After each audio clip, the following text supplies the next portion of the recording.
boa tarde. Eu, em primeiro lugar, gostaria de agradecer ao Dr. Gustavo da Gama pelo convite, doutora Vanice também pela gentileza do convite. O tema de hoje é competência tributária e federalismo fiscal brasileiro. Os palestrantes que vão expor os seus temas será o Dr. Gustavo da Gama, substituindo o Dr. Paulo Galiendo. Ele vai falar sobre parâmetros para o esforço fiscal dos municípios. Dr. Marco Antônio Macedo, a quem também eu saúdo, velho amigo e companheiro, Fórum de Direito Tributário da Emerge. Muitas saudades também. Ele vai falar sobre o ICMS, sobre as exportações e a omissão constitucional. Ele é procurador do município do Rio de Janeiro e professor de Direito Financeiro da UF. E o doutor Rogério Leite Lobo, procurador do município do Rio de Janeiro, falou até aposentado, né, doutor, recentemente, e ele vai falar sobre os aspectos polêmicos da imunidade tributária recíproca. Então, eu vou passar a palavra para o doutor Gustavo da Gama para expor sobre o primeiro tema.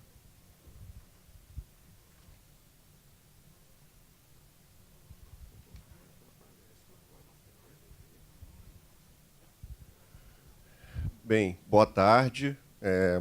Infelizmente, para vocês, terão que me ouvir um pouco mais, porque, em razão de um problema, o professor Paulo Galiendo, que estaria escalado para falar, não pôde vir. Então, lamento aí ter que fazê-los ouvir um pouco mais da minha voz, já que eu falei no outro seminário. Mas queria deixar registrado aqui o agradecimento ao desembargador Sérgio Varela por ter prontamente aceito o convite aqui do Centro de Estudos para nos honrar com a sua presença, sendo presidente de mesa. O desembargador Sérgio, durante muitos anos, foi o juiz da 12ª Vara, então tem uma história com a PGM, com o município do Rio de Janeiro, de forma que é uma grande honra para a casa recebê-lo aqui novamente. E dizer também da minha satisfação de estar compondo a mesa com dois queridos amigos de PGM, Rogério e Marco Antônio, o que realmente aumenta a minha responsabilidade ao falar aqui para vocês, tendo eles à mesa e pessoas tão qualificadas como eles. Então, o tema do esforço fiscal e parâmetros de esforço fiscal, especialmente de municípios, ele passa basicamente pela ideia de darmos efetividade ao artigo 11 da Lei de Responsabilidade Fiscal. O artigo 11 da Lei de Responsabilidade Fiscal, ele basicamente estabelece que é um requisito para a gestão fiscal responsável a instituição, previsão e efetiva arrecadação de todos os tributos de competência dos entes. E o parágrafo único ainda estabelece que, em relação aos impostos, aquele ente que não institui os impostos de sua competência constitucional, existe até mesmo uma punição concreta, que é deixar de receber transferências voluntárias. Mas é justamente porque esse dispositivo, a meu ver, e na avaliação de várias pessoas, vários estudiosos do federalismo fiscal, esse dispositivo ele é imperfeito, é que nós temos muitos problemas relacionados a como definir o esforço fiscal de municípios. Quando eu falo esforço fiscal, eu quero fazer referência à responsabilidade fiscal no que se refere à arrecadação de tributos de sua competência constitucional. Então, essa expressão esforço fiscal quer dizer o seguinte: até que ponto o município está explorando de forma responsável a sua própria base tributável.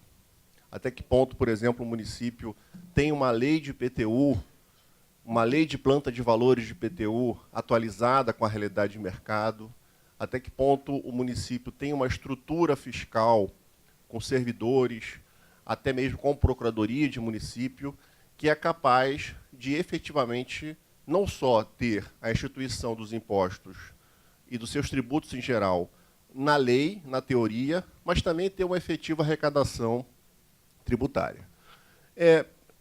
O problema desse dispositivo é que ele só estabelece uma punição concreta para o ente que não desempenha a sua responsabilidade fiscal de modo adequado em relação à falta de instituição de impostos. E, mais ainda, quer dizer, quando a gente vai no artigo 1º, o parágrafo 1º da LRF, a própria LRF ela estabelece que um dos pressupostos para a gestão fiscal responsável é atender a condições e limites no que se refere à renúncia de receita. Então, quando o município ele não tem uma lei de IPTU atualizada, ele não tem uma arrecadação efetiva de ISS, embora ele pudesse tê-lo em razão da sua realidade econômica. Isso, a rigor, pela LRF, significa uma postura de falta de responsabilidade fiscal. O problema é que, qual é a consequência para um município, concreta para um município que está numa posição como essa, uma posição de irresponsabilidade fiscal? A única consequência prática que nós temos é aquela do parágrafo único. O município que não institui o imposto de sua competência fica privado de transferência voluntária. Ora, aí vocês me perguntam, como que, na prática, a União Federal, que é o grande ente que estabelece as transferências voluntárias, como a União Federal fiscaliza o cumprimento do artigo 11 atualmente no nosso sistema? Como a gente vê ali nessa portaria interministerial do Ministério da Fazenda, atual Ministério da Economia, a União Federal se contenta com uma mera declaração do prefeito de que estão instituídos os impostos de competência do município. Ou seja, tanto cumpre, à luz da União Federal, um município que tem na lei a possibilidade de cobrar IPTU, está lá escrito na lei, mas que não arrecada praticamente nada, porque não tem pessoal próprio para arrecadar IPTU, ou tem uma planta de valores que está desatualizada há muitos anos. Esse município cumpre o artigo 11 da LRF de acordo com as normas do governo federal. Da mesma forma, cumpre um município que tem uma responsabilidade fiscal mais elevada, no sentido de atualizar periodicamente a planta de valores, ter uma estrutura fiscal composta de servidores que efetivamente cobram os tributos de sua competência. Então, resumindo, o problema hoje do esforço fiscal no Brasil é que nós não temos um índice do próprio governo federal para medir o nível de responsabilidade fiscal que um município tem. E não existe uma punição efetiva para aquele município que apenas cumpre no papel a sua competência constitucional, ou seja, tem lá na sua lei abstrata a possibilidade de cobrança de IPTU, a possibilidade de cobrança de ISS, de TBI, mas que, quando você vai ver os dados concretos, a arrecadação desse município é muito baixa. E é lógico que, se a arrecadação do município, em relação à sua arrecadação tributária própria, é muito baixa, esse município vai viver de quê? De transferências intergovernamentais, que é o que a gente falou na mesa anterior. Então, o problema do esforço fiscal no Brasil, em relação a municípios, tem íntima relação com aquela questão das transferências intergovernamentais. Realmente não faltam dados, como esses que eu trago aqui, de estudos mostrando que existe uma relação muito íntima entre excessiva dependência de transferências intergovernamentais por muitos municípios e baixa arrecadação tributária própria. Então, a gente vê casos de municípios que não são municípios pequenos, é bom que se diga, porque sempre que se fala nesse tema, se pensa o seguinte: mas como que um município, que a rigor nem deveria ser município, como a gente sabe que muitos municípios foram criados artificialmente no Brasil e não têm condições mesmo de serem municípios, esse é um problema político, é uma outra questão. Mas muitos falam assim, essa questão de esforço fiscal próprio ela é irreal no Brasil, porque muitos municípios não têm condições de arrecadar IPTU, não têm condições de arrecadar ISS, não têm atividade urbana relevante. Agora, os índices dos estudos mostram que essa falta de esforço fiscal de muitos municípios não se limita apenas a pequenos municípios. Você tem municípios importantes, cidades de médio porte, até mesmo capitais de estados, em que você vai verificar que o índice de arrecadação tributária própria desses municípios, inclusive municípios grandes, é muito pequeno. E aí, nós temos, na prática, o que acontece, que a literatura do federalismo fiscal ressalta, um problema que é a tendência de que municípios excessivamente dependentes de recursos do governo central, eles se tornem municípios nos quais o gasto público é de menor qualidade. Isso é fácil de explicar. Como a gente falou anteriormente, se o município ele recebe transferências intergovernamentais, sendo ou não sendo responsável do ponto de vista da cobrança dos seus tributos próprios, ora, a cobrança de tributos de competência própria, especialmente para o município que tem o IPTU, ela é excessivamente danosa politicamente para os chefes locais. Comprovadamente, o IPTU é o imposto mais impopular que nós temos no sistema tributário brasileiro. Nas pesquisas de opinião, o IPTU está sempre em primeiro lugar no ranking de ódio da população. Então, é claro que é normal que um prefeito ele tenha uma grande resistência, assim como a Câmara Municipal também, de, eventualmente, fazer a revisão da planta de valores que está defasada. É claro que o prefeito, como ser político que é, a Câmara de Vereadores também, é muito mais vantajoso buscar recursos junto ao governo federal, por meio de transferências voluntárias, do que fazer o seu dever de casa, vamos dizer assim, que é ajustar a sua máquina arrecadatória própria. Essa é uma tendência normal do ser humano e que se reproduz também no âmbito político. Não dá para brigar muito em relação a isso. A forma que a gente tem para brigar, para tentar diminuir esse problema, é pensar em soluções legislativas para esse problema da falta de esforço fiscal. E aí eu aponto uma solução legislativa que me parece a melhor quando se trata de esforço fiscal em relação ao IPTU, que é esse projeto de alteração da LRF para incluir parágrafos no artigo 11, para tornar obrigatória, pelo menos para alguns municípios, os municípios acima de 20 mil habitantes, tornar obrigatória a revisão periódica da planta de valores, sob pena do município não receber transferências voluntárias.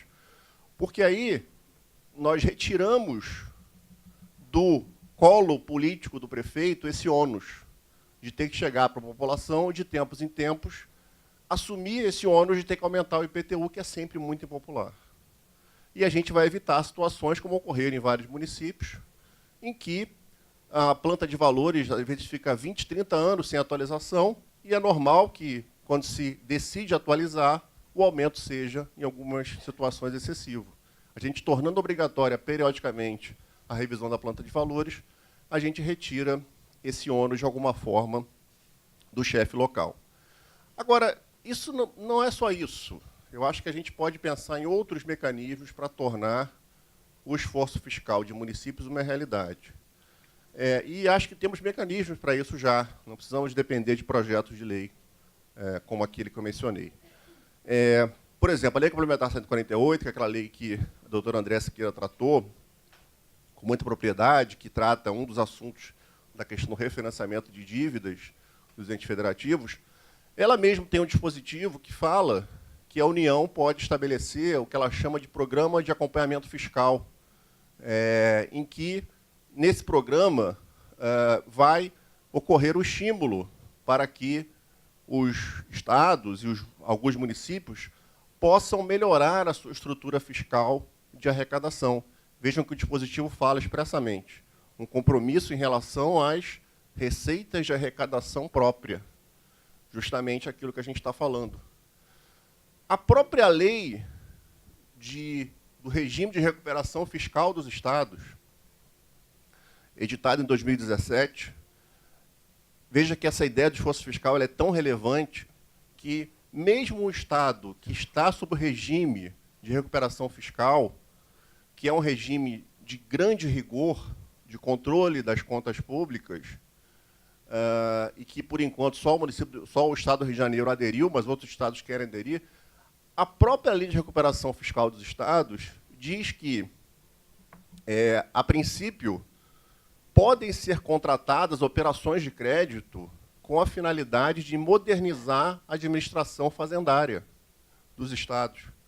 Então, vejam, mesmo o estado que está numa situação, vamos dizer assim, equiparável a uma recuperação judicial no direito privado, uma falência, a própria lei do regime de recuperação fiscal, que é tão rigorosa em relação às finanças dos estados, estabelece a possibilidade de que, por meio de contratação de operações de crédito, que não estão sujeitas aos limites rigorosos da lei de responsabilidade fiscal, mesmo esses estados nessa situação, eles podem contratar operações de crédito para modernizar a sua administração fazendária.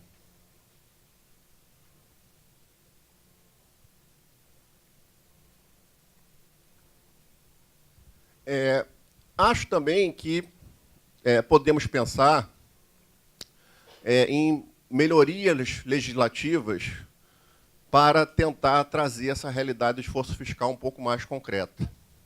A própria LRF acho que poderia ser modificada em alguns pontos para trazer essa ideia. Por exemplo, temos o artigo 22, parágrafo único da LRF, que estabelece que quando o ente atinge aquele chamado limite prudencial, ele não pode contratar novos servidores.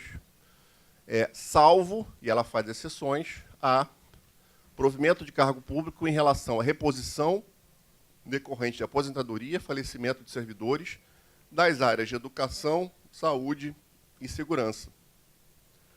Me parece que seria interessante pensar uma modificação legislativa aqui para deixar claro que também a contratação de servidores que possibilitem um incremento da arrecadação tributária dos municípios e dos estados, eles deveriam também ser excepcionados da vedação do limite prudencial.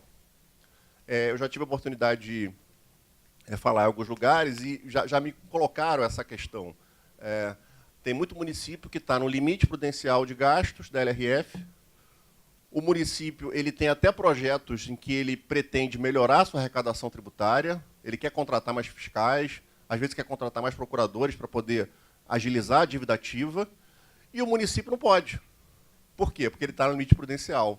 Agora, a meu ver, não faz sentido que, se a contratação de servidores ela é diretamente ligada à possibilidade de aumento de receita, e, portanto, aumentando a receita, eu vou, em tese, melhorar o meu nível de comprometimento de gasto com o pessoal, a meu ver, não faz sentido que eu vede a contratação de servidores que vão atuar nesse campo, no campo de arrecadação tributária, especialmente em relação à administração fazendária.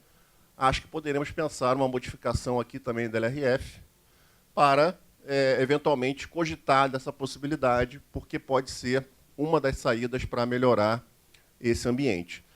Veja que a própria Constituição autoriza esse raciocínio de que o esforço fiscal próprio dos entes, a arrecadação tributária própria, é algo importante. A Constituição, quando fala no princípio da não afetação da receita, no artigo 67, e ela abre várias exceções, uma das exceções é vincular a receita de imposto para atividades de administração tributária. Portanto, eu posso vincular também receita de imposto para atividades ligadas à administração tributária, porque o pressuposto é de que aquela atividade vai trazer frutos importantes para os estados e para os municípios.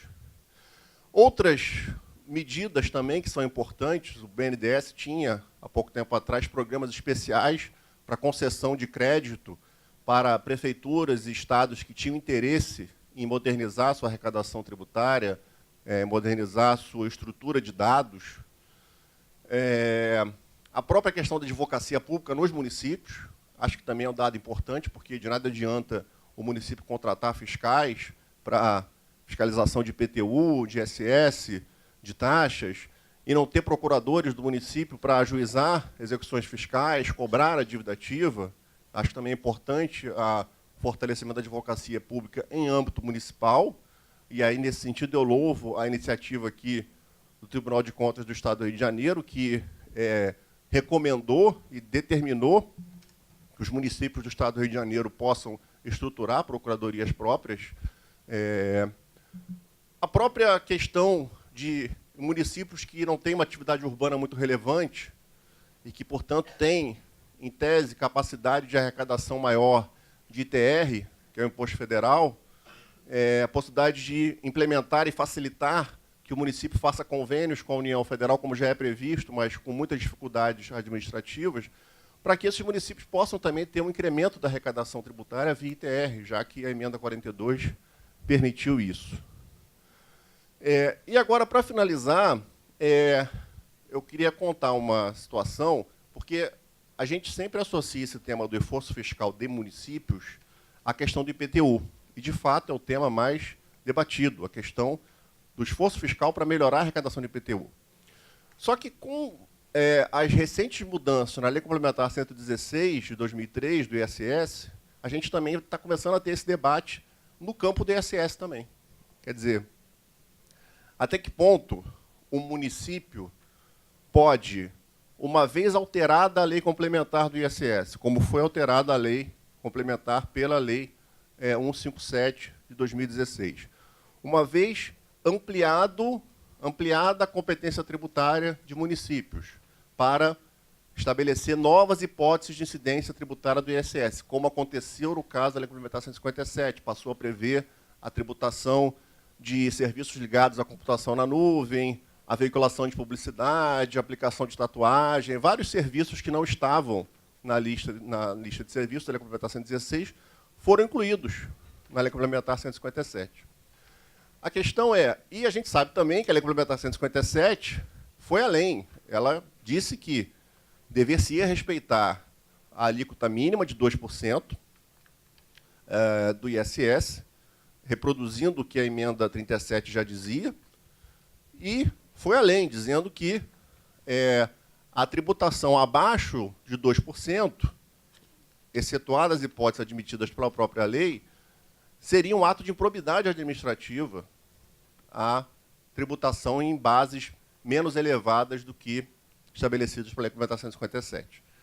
Então, a pergunta que fica é o seguinte: temos um caso concreto, que é o caso do município de Belo Horizonte. O município de Belo Horizonte, quando o prefeito encaminhou o projeto de lei para modificar a lei do município de Belo Horizonte, ele implementou e colocou no projeto de lei municipal todas as inovações da Lei Complementar 157. Tributação de todos aqueles serviços que foram acrescentados à lista.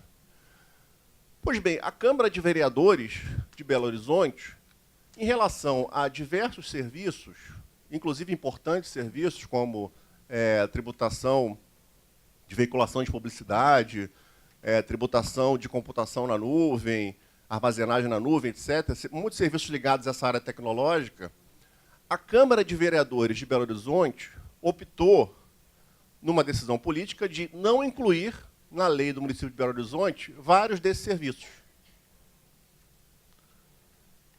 E aí fica a discussão. Quer dizer, será que num cenário, como a gente viu ali no início da palestra, do artigo 11 da LRF, que estabelece que é um pressuposto da gestão fiscal responsável, o exercício pleno da competência tributária do ente, será que é legítimo que um município ele espontaneamente abra mão da tributação de algumas atividades que foram contempladas na lei complementar do ISS? E, na ocasião que a Câmara de Vereadores votou esse projeto, a alegação dos vereadores para não aprovar a tributação desses novos serviços foi justamente de que, no cenário de crise econômica, era importante não tributar aquelas atividades, sob pena de afugentar os investimentos da cidade de Belo Horizonte. Ora, mas aí, considerando que a Lei Complementar 157 estabeleceu não só os novos serviços, mas também estabeleceu que que o ISS não será objeto de concessão de benefícios fiscais que reduzam a carga tributária a um percentual inferior a 2%, e mais, diz que quem faz isso comete, em tese, o ilícito de improbidade administrativa.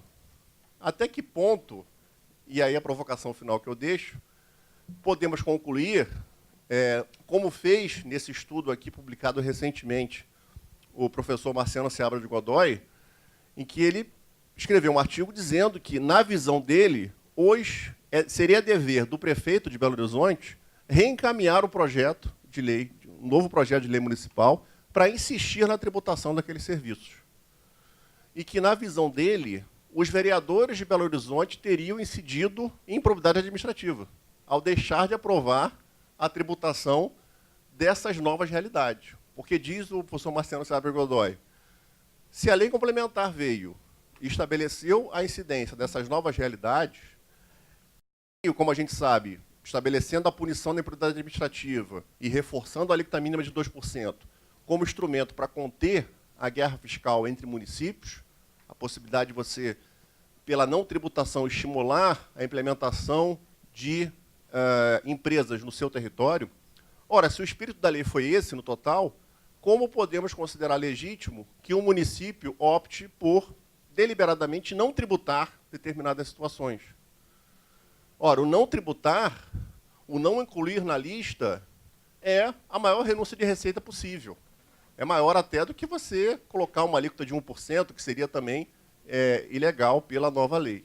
Então, na visão dele, e mostra como que essa ideia do esforço fiscal e a necessidade de esforço fiscal está começando a vir também para o campo do ISS, mostra como é importante a gente possa refletir sobre até que ponto precisamos ter realmente parâmetros objetivos para o controle do esforço fiscal de municípios. Agradeço a todos pela atenção. Muito obrigado.